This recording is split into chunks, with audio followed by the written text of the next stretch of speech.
अस्सलामुअलैकुम, कैसे हैं आप सब? आई होप के सब अस्सलामुअलैकुम, कैसे हैं आप सब? आई होप के सब ठीक होंगे, हम भी ठीक ठाक हैं। तो यहाँ पे ये मैं नाश्ता बना रही थी।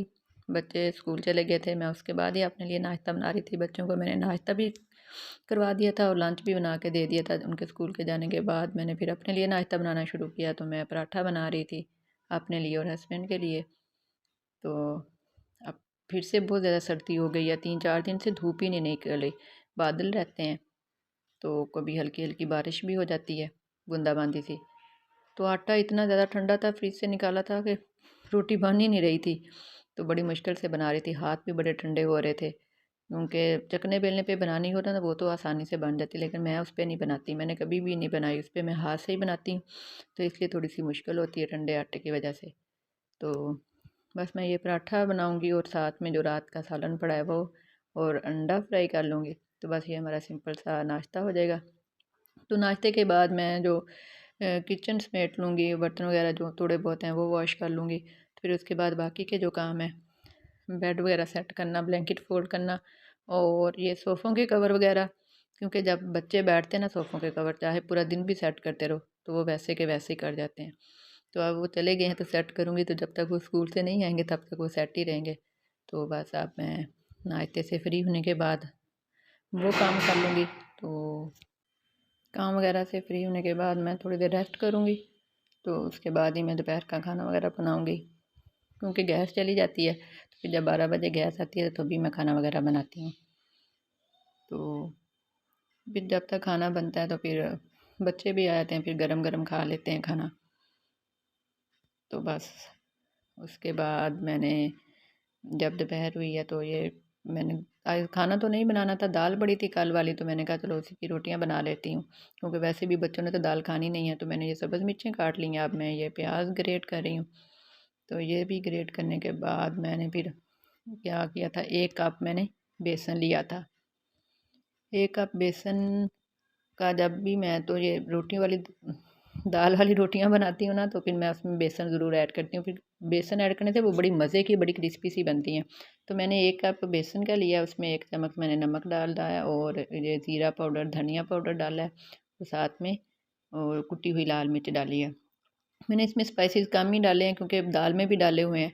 तो बाकी फिर मैंने ये प्याज और सब्ज़ मिर्चें भी ऐड कर दी हैं। मैंने 1 कप बेसन का लिया था, तो 3 कप ये आटे के लिए, गंदम का जो आटा है वो, उसमें मैंने बाकी की दाल ऐड कर दी। अभी मैंने इसमें पानी ऐड नहीं किया, क्योंकि दाल का अपना वो मॉइस्चराइज होता है, तो फिर उसी में ये हो जाएगा। अगर ज़रूरत पड़ी तो बाद में मैं पानी ऐड करूँगी, लेकिन मुझे ज़रूरत नहीं पड़ी थी तो मैंने पानी ऐड नहीं किया।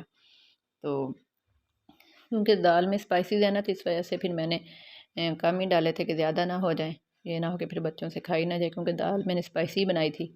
तो इस वजह से मैंने उसी हिसाब से डाले थे। तो इस ये रोटियां बहुत ही मज़े की बनती हैं, बेसन डाल के और ये आटा डाल के ना, दाल वाली रोटियां बहुत ही मज़े की और क्रिस्पी सी बनती हैं बेसन की वजह से। मैं तो जब भी दाल वाली रोटियां बनाती हूँ ना, तो इसमें बेसन ज़रूर ऐड करती हूँ। तो बस ये मैं आटा अच्छी तरह से गूँथ लूँगी, जैसे हम आम नॉर्मल आटा गूँथते इसी तरह से। तो जब ये अच्छी तरह से स्मूथ हो जाएगा, तो फिर मैं इसको गूंद के थोड़ी देर के लिए स्टे दे दूँगी, 15-20 मिनट, क्योंकि स्टे देना ज़रूरी होता है, वरना रोटी बनती नहीं है। तो यहाँ पे फिर मैंने रोटी बनाना शुरू कर दी थी। तो पेड़ों को भी 2-3 मिनट के लिए बना के छोड़ देना चाहिए, लेकिन मैंने छोड़ा नहीं था, मैंने फ़ौरन से ही बनाना शुरू कर दी थी। तो ये साइड से टूटना शुरू हो गई, लेकिन ज़्यादा नहीं टूटी थी। अगर चकने बेलने पे बनाए तो ये बिल्कुल भी नहीं टूटेगी। मैं तो फिर हाथ से बनाती हूँ, इस वजह से फिर थोड़ा बहुत हो ही जाता है। तो बस मैंने रोटियां बनाई, तो उतनी देर में बच्चे भी आ गए थे, क्योंकि बच्चे जब आते हैं ना तो उनको भूख लगी होती है, आते ही पहले यही पूछते हैं, मम्मा क्या बनाया, रोटी बनाई अभी कि नहीं बनाई। तो मैंने कहा रोटी बनी हुई है, बस आप लोग चेंज करो तो आके रोटी ले जाओ। तो बस वो आ गए थे, अपने अपने लिए रोटी लेके चले गए। तो मैंने उनसे कहा कि रायता बना पड़ा वो भी ले जाओ। तो उन्होंने क्या किया, डोंगा लिया, उसी में खाना शुरू कर दिया। कोई खोली प्लेट ली नहीं, जिसमें डाल लें वो। मैंने तो देखा ही नहीं था, मैं किचन में थी। जब मैं आई तो मैंने कहा कि बेटा ये क्या इसी में खा रहे? कहते आपने हमें कौन सा कहा था कि कोली में डालो, आपने कहा था दही ले लो, हमने ले लिया। तो उसके बाद हम चले गए थे बच्चों को लेके पार्क में। बच्चे कह रहे थे हमने पार्क जाना है, काफ़ी दिनों से ही कह रहे थे। तो बस टाइम ही नहीं मिल रहा था यहाँ जाने का, इधर उधर जाना पड़ जाता था कहीं ना कहीं। तो बच्चे जहाँ मर्ज़ी चले जाएं, लेकिन उन्होंने पार्क में ज़रूर आना था, और ये इनका फेवरेट पार्क है। तो यहाँ पे तो उन्होंने लाजमी आना होता है। तो क्योंकि यहाँ पे झूले वगैरह भी काफ़ी हैं और ग्राउंड भी है खेलने के लिए, तो भाग दौड़ सारा कुछ उनका चलता रहता है, तो बड़े खुश होते हैं यहाँ पे आके। तो बच्चों को खुश देख के हम भी खुश हो जाते हैं। तो यहाँ पे ये भाग रहे थे, हुज़ैफ़ा भी, अहमद भी। तो फिर वो साथ में बातें भी कर रहे थे कि मम्मा झूले पे किस किस पे झूले पे बैठना है। तो मैं कह रही थी आप लोगों ने जिस पे भी बैठना बैठ जाओ, लेकिन मैं नहीं बैठूंगी। हुज़ैफ़ा को होता है वो गोल झूला, जो उसको डोली वाला झूला भी कहते हैं और आसमानी झूला भी कहते हैं। तो आप लोग पता नहीं अब क्या कहते होंगे उसको। तो हुज़ैफ़ा को बहुत शौक़ होता है उस पे बैठने का, पर मैं नहीं बैठना चाह रही थी। अकेले तो वो बैठने नहीं देते बच्चों को, तो मुझे फिर बाद में चक्कर आते हैं उस पे बैठने के। इस वजह से मैं कह रही थी आप लोगों ने जिस पे बैठना बैठो, मैं नहीं बैठूंगी। तो यहाँ पे ये डक थी बड़ी प्यारी प्यारी, पहले तो पानी में होती थी, आज बाहर फिर रही थी वो भी। तो ये डक देखी हैं। तो फिर बच्चे आगे चले गए थे झूले लेने के लिए। मैंने उनसे कहा था बेटा आप बच्चों वाले झूलों पे बैठ जाओ, जिस पे आप अकेले बैठ सको, मेरा नहीं दिल चाह रहा किसी पे भी बैठने को। तो हुज़ैफ़ा का मूड बन जाता है जब नहीं बैठते उसकी फेवरेट झूले पे। तो यहाँ पे ये रैबिट है, बड़े प्यारे प्यारे थे और बहुत सारे हैं। तो अहमद देख के बड़ा खुश हो रहा था इनको। अहमद का बस नहीं चला था कि वो अंदर चला जाता उसके। तो उन्होंने बाड़ लगाई हुई थी, अंदर जा नहीं सकता था। वो बड़ा देख के खुश हो रहा था। छोटे छोटे बच्चे भी थे, बड़े भी। तो उसके बाद उन्होंने फिर बाकी के झूले लिए। तो फिर हुज़ैफ़ा की वही ज़िद है कि मैंने उस झूले पे बैठना है। तो फिर इसके बाबा कह रहे थे कि मैंने भी नहीं बैठना, तो मेरा भी नहीं बैठ रही थी। अहमद भी कह रहा था, तो फिर अकेला तो वो बैठ नहीं सकता था।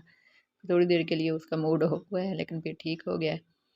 तो उसके बदले हमने इसको और झूले पे बैठा दिया था कि उस पे बैठ जाओ, लेकिन उस पे नहीं बैठना। इसको ड्रैगन पे भी बैठने का भी बड़ा शौक होता है, लेकिन ड्रैगन पे तो वो बच्चों को बैठने ही नहीं देते, वो बड़ों के लिए है। तो इसलिए फिर हुज़ैफ़ा की मर्ज़ी के झूले नहीं उसको मिलते। उसका यही होता है मुझे मेरी मर्ज़ी के झूले नहीं लेने देते, आप अपनी मर्ज़ी के झूले देते हो। तो झूले लेके फिर हम कैंट चले गए थे, वहाँ से समोसे वगैरह लेने थे, वो लिए हैं। तो घर आए हैं तो भाई की कॉल आई थी कि आज खाना शाम का इधर ही खाना है, इसलिए मुझे कुछ बनाना भी नहीं पड़ा, वरना मुझे खाना भी बनाना था वापस आके। तो वो नायरा की बर्थडे थी, तो इस वजह से बस उन्होंने खाना वगैरह उधर ही बनाया हुआ था। ज़्यादा तो सेलिब्रेट नहीं की थी, बस केक कट किया था सिंपली तरीके से। तो साथ में खाना वगैरह बना लिया था। बस हम उधर से आए हैं, बस थोड़ी देर घर बैठे हैं, तो फिर उधर चले गए हैं। खाना बड़ा मज़े का बनाया हुआ था भाभी ने। ये समोसे थे और साथ में देसी चिकन था, दही भल्ले थे और ये चिकन पुलाव था। बहुत ही मज़े का था सारा कुछ, बहुत मज़ा आया सब ने जब मिल के खाया। तो बच्चे को तो एक और एंजॉयमेंट मिल गई थी खेलने के लिए। तो बस ये देखें गर्मा गर्म पुलाव, अभी इसमें से धुआं निकल रहा है। तो आज की वीडियो यहीं तक थी। अगर पसंद आई हो तो लाइक कीजिएगा, शेयर कीजिएगा और चैनल को सब्सक्राइब कीजिएगा। अल्लाह हाफिज़।